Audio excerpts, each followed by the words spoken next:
बिस्मिल्लाहिर्रहमानिर्रहीम। अस्सलाम वालेकुम मेरी प्यारी माँ और बहनों, मेरी किचन की मलका क्यों, क्या हाल है आप सबका। उम्मीद करती हूँ सब ठीक ठाक होंगे। तो जी सुबह का ये टाइम था, तो इस टाइम ना सबसे जो इम्पोर्टेंट काम होता है ना, घर की डस्टिंग। सबसे पहले हम लोग यही काम करती हैं कि नाश्ते से फारग हो गए, किचन समेटा और उसके बाद आगे बाकी घर की सारी क्लीनिंग डस्टिंग वगैरह करनी, क्योंकि ये तो मेन काम है ना। तो जब तक हम लोग क्लीनिंग ना करें, सारे घर को डस्टिंग ना करें, तो सुकून ही नहीं आता। तो ऐसे तो झाड़ू पोछे का करने का बिल्कुल भी दिल नहीं करता जब तक सारी डस्ट ना हर जगह से उतर जाए। तो जी मैं इधर सारे जो डेकोरेशन पीस थे उन सबको क्लीन कर रही थी, और मुझे ना एक निशान नज़र आया था। तो इसके ऊपर ना मैं अभी इसको इस तरह से ना, मेरे पास ये कीवी वालों की ना स्प्रे थी, फर्नीचर स्प्रे है ये। तो इससे ना भी इसको मैं रिमूव करूँगी। तो कोई भी इस तरह का कोई निशान हो ना जो ना जल्दी ख़त्म हो रहा हो, तो आप लोग इस स्प्रे से करेंगे ना तो वो बिल्कुल ही ख़त्म हो जाता है। तो जी इस काउंटर टॉप को तो मैंने अच्छे से ना क्लीन कर लिया हुआ है। तो अब इसकी जो चीज़ें हैं ना, इसको अच्छे से इस तरह से सेटिंग कर लूँगी। सेटिंग करके और जब भी आप लोग घर का कोई काम कर रहे होते हैं, कोई डस्टिंग कर रहे होते हैं या फिर कोई भी और किचन का काम कर रहे होते हैं, आपके जहन में बहुत क्वेश्चन होते हैं कि आज क्या करना है। आज ख़ास तौर पे एक क्वेश्चन कि आज पकाना क्या है। तो साथ साथ वो भी मैं सोच रही थी, और जो बाकी बच्चों के काम हैं वो भी सारे मुझे ज़हन में आ रहे होते हैं कि क्या करना है क्या नहीं करना। कि एक सारी जो प्लानिंग होती है ना दिन की, वो आपके सुबह सुबह आपके माइंड में होती है कि मैंने आज ये सारे काम करने हैं। तो अच्छी बात है ना, एक प्लान बना के हम लोग चलेंगे ना, तो फिर इजीली सारा घर का काम भी हो जाएगा और बच्चों के भी हम लोग देख लेंगे और बाकी घर का काम भी सारे मेंटेन हो जाएंगे। तो जी हर औरत का शौक़ होता है कि वो अपने घर को खूबसूरत बनाए, काफ़ी सारी चीज़ों से घर भर लें। लेकिन जितनी हम लोग चीज़ें बाय करते जाएंगे उतना ही हमारा जो टाइम है ना वो ज़्यादा हर चीज़ पे लगेगा, क्योंकि जितनी घर में चीज़ें होंगी उनको साफ़ करने में उतना ही ज़्यादा टाइम लगता है। तो लेकिन हम दिल क्या करें, दिल करता है ना कि नई से नई चीज़ घर में हो, तो फिर टाइम भी, ज़ाहिर बात है टाइम भी ज़्यादा लगता है डस्टिंग में, किसी चीज़ में भी। तो वो सारी डस्टिंग वगैरह मैं साथ साथ कर रही थी, और अब आ गई थी सोफ़ों को बारी। ये वेलवेट के सोफ़े थे, इसको मैं ब्रश मैंने रखा हुआ है, उस ब्रश से साफ़ करती हूँ। और हम वीक में एक दफ़ा इसको मैं वैक्यूम क्लीनर से अच्छे से ना क्लीन करती हूँ। तो जो भी चीज़ है बिल्कुल अच्छे से क्लीन करनी है, ताकि जितनी भी कोई मट्टी कोई डस्ट है वो अच्छे से क्लीन हो जाए। तो मेरा तो यही होता है कि मैं सबसे पहले ये क्लीनिंग का काम करके उसके बाद ही झाड़ू पोछे करूँ। आप लोग मुझे बताना आप लोग कैसे करती हैं, क्योंकि बाज़ मैंने औरतें देखी ना कि वो पहले झाड़ू देती हैं और उसके बाद वो डस्टिंग वगैरह करती हैं, और फिर उसके बाद लास्ट में पोछा लगाती हैं। तो आप लोग मुझे कमेंट करके बताया करें कि आप लोग किस तरह आपके घर का काम कर सकती हैं। बस वरना बहुत दिल लगता आ जाता है इन कामों से कि दिल ही नहीं करता कि डस्टिंग करें क्लीनिंग करें। दिल करता है जो काम जैसे पड़ा है ना बस वैसे ही पड़ा रहे, तो बंदा कहीं दूर भाग जाएगा इन कामों से जान छुड़ा के। लेकिन ये काम ऐसे हैं कि इनसे जान छुड़ानी नामुमकिन है। तो यहाँ पे मैं आप लोगों के साथ ना एक बात शेयर करने लगी हूँ कि हर किसी के पास हर चीज़ नहीं होती। जिसका जितना बजट होता है वह उतने ही उसने अंदर गुजारा करना होता है। तो जितनी मेरी चादर है मैंने उतने ही पाँव फैलाने होते हैं, कि ज़रूरी नहीं आप लोग वीडियो देखें कि फ़लाने के पास ये चीज़ है, फ़लाने के पास ये है, मेरे पास क्यों नहीं। तो उसका घर इतना प्यारा है, उसके पास ये चीज़ें हैं तो मेरे पास नहीं है। ये चीज़ें इतनी मैटर बिल्कुल भी नहीं करती। जितनी आपकी चादर है आप लोग उतना ही पाँव फैलाएं।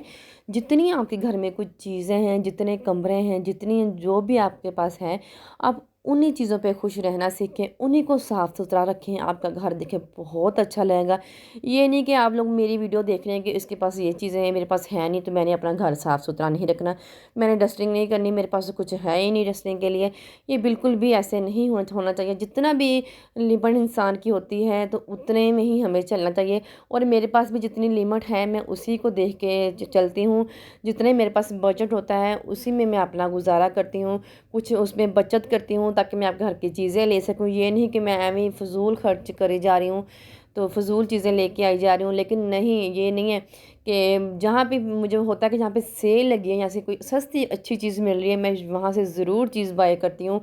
कि ये नहीं कि सेल के बगैर ही मैं इतनी महंगी महंगी चीज़ें ले जा रही हूँ अपने घर को सजाने के लिए, बिल्कुल भी ये नहीं है। कि जहाँ से भी कोई अच्छी चीज़ मिलती है सेल के जहाँ लगी हो, मैं वहाँ से ज़रूर चीज़ फिर बाय करती हूँ जो चीज़ मुझे लेनी हो। तो आज मैं आप लोगों के साथ अपना एक पार्सल और आया था मेरे पास, तो वो मैं आप लोगों को दिखाती हूँ कि मैंने क्या लिया है।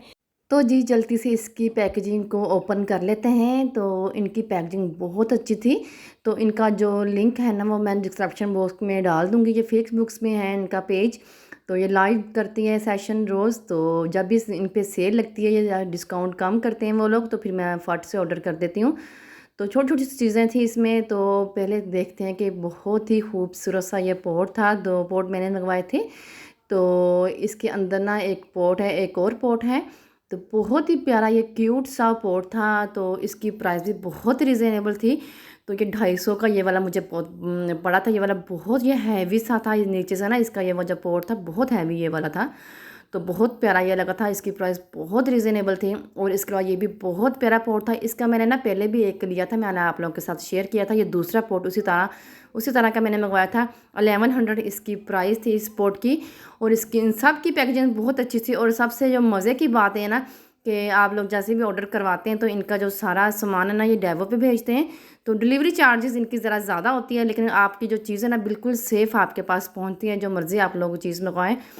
तो मैं आपको इनका जो पेज है ना वो डिस्क्रिप्शन बॉक्स में डाल दूँगी, तो आप लोग वहाँ जाके ऑर्डर कर लीजिएगा। और मेरे चैनल को भी प्लीज़ ज़रूर सब्सक्राइब कीजिएगा और बेल आइकन को भी ज़रूर प्रेस किया करें ताकि मेरी हर आने वाला नोटिफिकेशन आप लोगों को मिल सके। तो ये देखिए इतना खूबसूरत ये मून स्टैंड था। इसके ऊपर आप लोग जो कैंडल स्टैंड है ना वो रख सकती हैं। बहुत ही प्यारा था, बहुत ही खूबसूरत। और आपको इसकी प्राइस बताऊं, 450 इसकी प्राइस थी। देखिए कितना कोई रीज़नेबल प्राइस में ये वाला था। तो इसलिए मैं कहती हूँ कि जैसे ही कोई आपके सेल लगती है तो आप लोग चीज़ें ज़रूर बाय किया करें। तो बजट बना कर रखा करें ना अपना। तो जैसे ही आप लोगों घर के खर्चे में कुछ सेविंग करनी, वैसे कुछ सेविंग कर ली। और बाद में फिर इस तरह की जो बहुत रिजनेबल चीज़ें हैं ना वो हम लोगों ने ख़रीद ली। इस तरह से हम लोग घर को ना मैं डेकोरेट करती हूँ अपनी बजट में रह कर, ठीक है। और ये दूसरा था, ये भी बहुत प्यारा था। और ये 650 के 2 पेयर थे। एक ये इस तरह से गोल्डन में था, इसका भी बहुत प्यारा था। उसके ऊपर बर्ड बना हुआ था और एक एप्पल की शेप थी, उसके ऊपर लीफ भी बना हुआ था। और इसके साथ का एक और है। ये दोनों पेयर 650 में दोनों पेयर पड़े और 400 DC इसकी मुझे पड़ी है। तो बहुत प्यारी इनकी चीज़ें। मैं काफ़ी जो तकरीबन मेरे घर में जितनी आप लोग चीज़ें देखेंगे वो दराज से ली हैं या फिर मैंने इस पेज से ली हैं। बहुत प्यारी चीज़ें ये देखें, बहुत प्यारा। रोज़ सेशन करती है ये, फेसबुक पे इनका सेशन होता है लाइव 9 बजे रात को। जो भी चीज़ आप लोगों ने डन करवानी हो तो वहाँ करवा सकते हैं। बहुत अच्छी चीज़ें भी है, बहुत महंगी चीज़ें भी हैं, बहुत रिजनेबल प्राइस में भी हैं। तो फिलहाल तो मैं अभी जितनी मेरे पास मेरी जेब इजाज़त देती है मैं उसी लिहाज से शॉपिंग करती हूँ। तो ये थी आज की मेरी शॉपिंग। अगर आपको पसंद है तो प्लीज़ चैनल को सब्सक्राइब करें, वीडियो को लाइक करें, बेल आइकन को ज़रूर प्रेस करें ताकि मेरी हर आने वाली वीडियो का नोटिफिकेशन आप लोगों को मिल सके। और बाकी जब मैं इतना खलारा पड़ गया ना जो सारा बाद में मैं समेटती हूँ। तो अल्लाह हाफिज़।